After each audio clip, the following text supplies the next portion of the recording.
E a Receita Federal, ela abriu adesão para 2 novos editais de transação tributária voltados para dívidas que estão em discussão administrativa.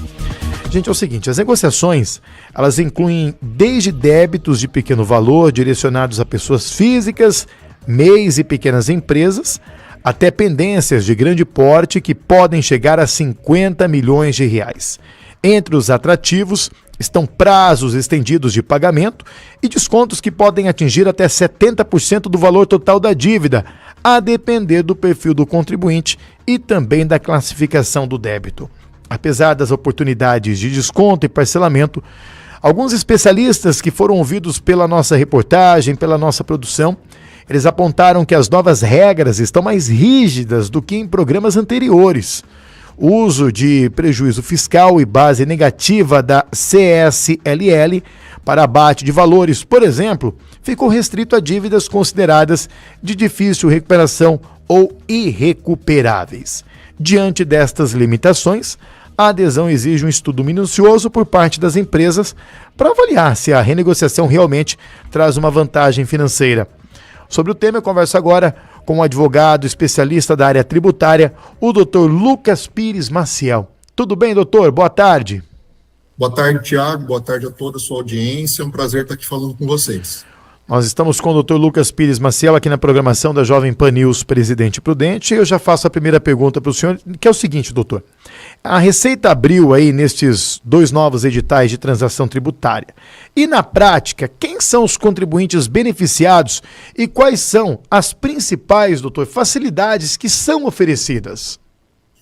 Tiago, foram abertos agora, na metade do mês de julho, foram abertos 2 editais de transação, o 9 e o 10. Isso é uma postura que já vem sendo adotada pela Receita há alguns anos, para exatamente colocar em ordem algumas situações fiscais, e agora eles optaram por fazer 2 editais, um voltado para aquelas dívidas de até 50 milhões de reais, que é o edital 9, e o edital número 10, que são para aquelas dívidas menores, principalmente voltadas para as empresas de menor porte, como ME, MEI, EPP e pessoas físicas.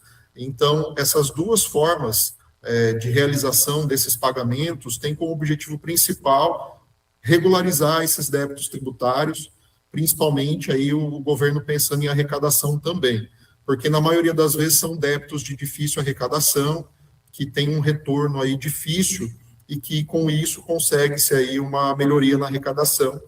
E esse é o objetivo da Receita Federal com esses 2 editais que estão sendo aí providenciados aí, que tem o vencimento até 30 de outubro de 2026.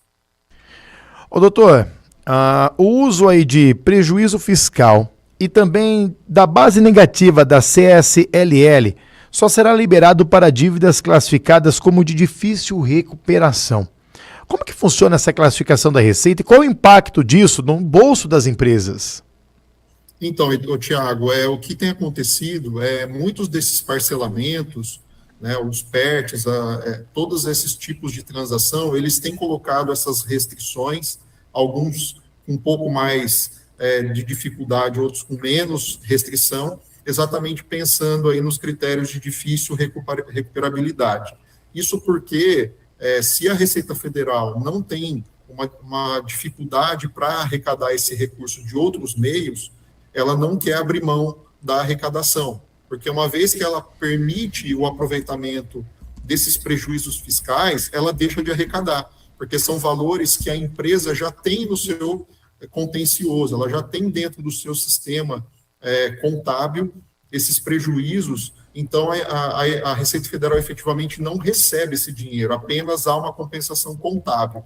Então, pensando nisso, que a Receita Federal só permite esse tipo de aproveitamento quando de fato houver uma situação de dificuldade na hora do recebimento desses créditos. Então, eles vão classificar isso a partir de critérios objetivos impostos nas legislações específicas, em que vai se colocar se o crédito ele é de difícil recuperação ou se ele é irrecuperável, e a partir daí ele vai permitir ou não que esses valores sejam aproveitados.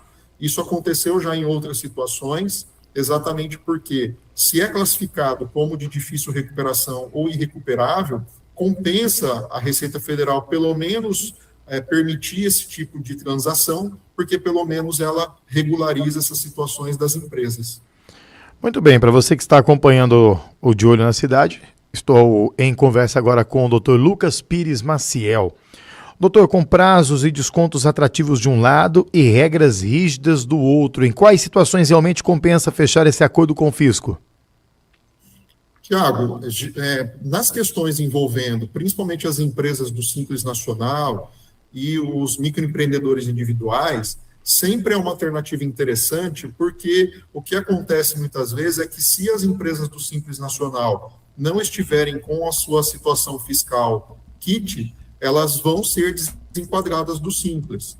Então, muitas vezes, as empresas nesse perfil acabam aderindo por uma questão de necessidade, haja vista que, para se manter no regime simplificado, tem que estar com a situação fiscal em dia. Para as pessoas físicas, também, normalmente, é bem interessante, porque, às vezes, a pessoa precisa fazer a venda de um imóvel, precisa fazer um financiamento, alguma coisa assim, e ela consegue regularizar a sua situação perante o fisco federal. Talvez o que tenha aí um pouco mais de análise a ser feito é com relação às pessoas jurídicas que estão fora do sistema do Simples Nacional. Nesse caso, vale a pena, sim, realizar algum tipo de cuidado, verificar, né, se o caso realmente é indicado, se realmente há uma baixa probabilidade no êxito de uma discussão judicial que está em tramitação no Poder Judiciário, porque, para você, Tiago, e toda a sua audiência, né, interessante mencionar que, para aderir a qualquer tipo de programa, né, de regularização fiscal, o fisco exige que sejam desistidos das impugnações e recursos administrativos, também o reconhecimento expresso da condição de sujeito passivo do crédito transacionado, né, e, obviamente, fazendo isso, aquele débito deixa de ser discutível e passa a ser líquido e certo.